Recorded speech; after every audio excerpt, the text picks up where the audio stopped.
அதாவது சாதிய வாரிய கணக்கெடுப்பு மத்திய அரசு ஒப்புதல் அளித்ததற்கு யார் யாரும் சொந்தம் கொண்டுறாங்க, சொந்தம் கொண்டாடிட்டு இருக்காங்க. இதில் பார்த்தீங்கன்னா இந்த குடியார குமரன் இருக்கான் பார்த்தீங்களா, அவன் அன்புமணி அண்ணனை ஒருமையில் பேசியிருக்கிறான். ஏண்டா குடியார பையலே, நீ வாய் உடைக்கிற வரைக்கும் வேடிக்கை பார்த்துட்டு இருக்கோமா? பைத்தியக்காரன் கூட இந்த மாதிரி பேச மாட்டான்டா.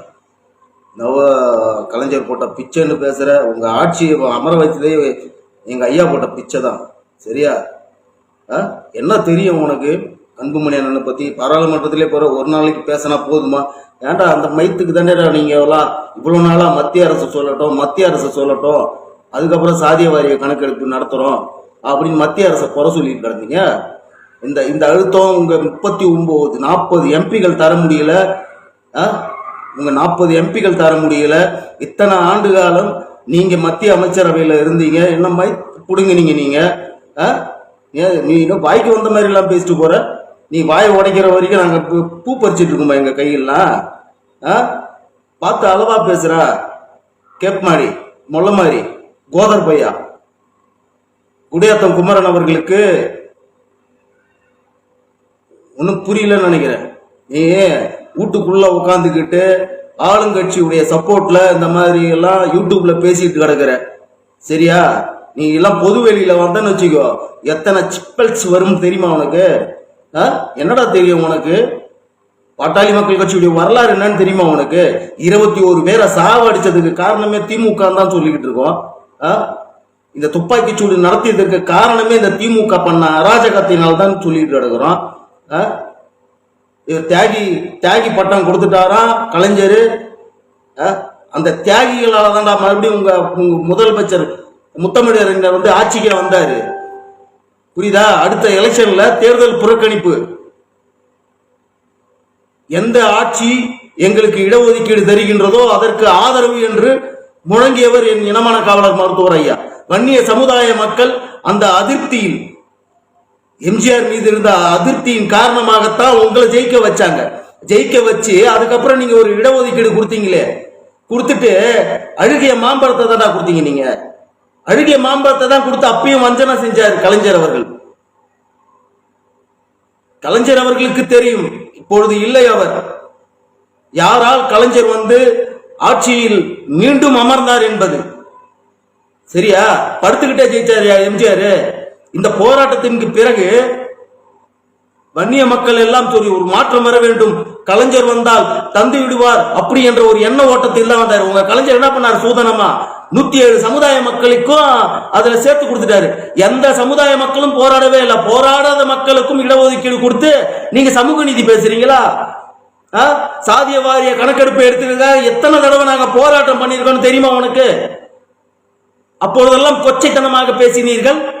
எலெக்ஷன் வந்தா உங்க சாதிய வாரிய கணக்கெடுப்பு எடுக்க சொல்லுவாங்க அப்படின்னு சொல்லி, இது சட்டமன்றத்துல கோரிக்கையா வச்சப்ப நாங்க மத்திய அரசு கிட்ட பேசுறோம்னு சொல்லி முதலமைச்சருக்கு வாய் வரல.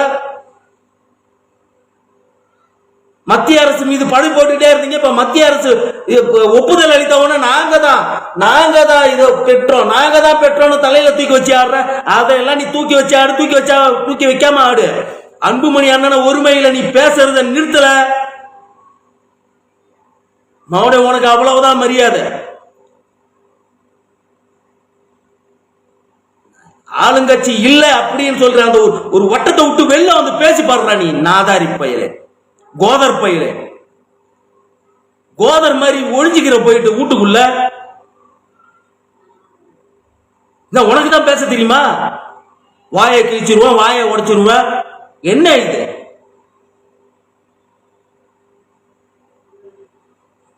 குடியார குமரனே, வாயடக்கம் தேவை உனக்கு. ஏதோ ஒரு யூடியூப் சேனல்ல உட்காந்துக்கிட்டு ஆளுங்கட்சி சப்போர்ட் இருக்குன்னு சொல்லி இந்த மாதிரி எல்லாம் பேசிக்கிட்டு இருந்தனா உனக்கு நல்லதே கிடையாது. லாஜிக்கா பேசுகிறா. எங்க பைலாவிலே இருக்கு, எங்க கட்சி பைலாவிலே இருக்கு, கட்சி தொடங்கின பைலாவிலே இருக்கு சாதிய வாரிய கணக்கெடுப்பு நடத்தணும்னு சொல்லி. எத்தனை போராட்டங்கள் நாங்கள் நடத்தியிருக்கோம். தமிழக மக்கள் தெரியும். இந்த ஊடகம் உங்க கதையெல்லாம் எப்படி தெரியுமா? ஸ்டிக்கர் ஓட்டுறதே உங்களுக்கு வேலையா போச்சு. உங்களுக்கு எல்லாம் ஸ்டிக்கர் ஓட்டுறதே வேலையா போச்சு. நீ தானே புலம்புன.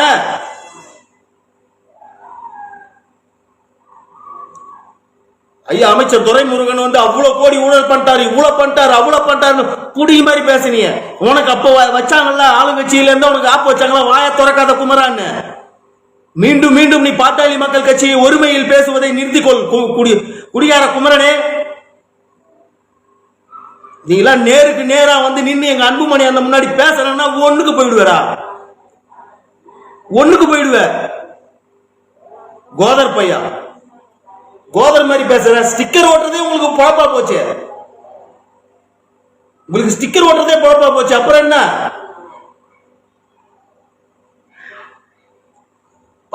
பைத்தியக்காரன் மாதிரியே பேசிட்டு இருக்கான். வாய உடைச்சிருவானா, அதை பண்ணிவிடாரா, இதை பண்ணிவிடாரா.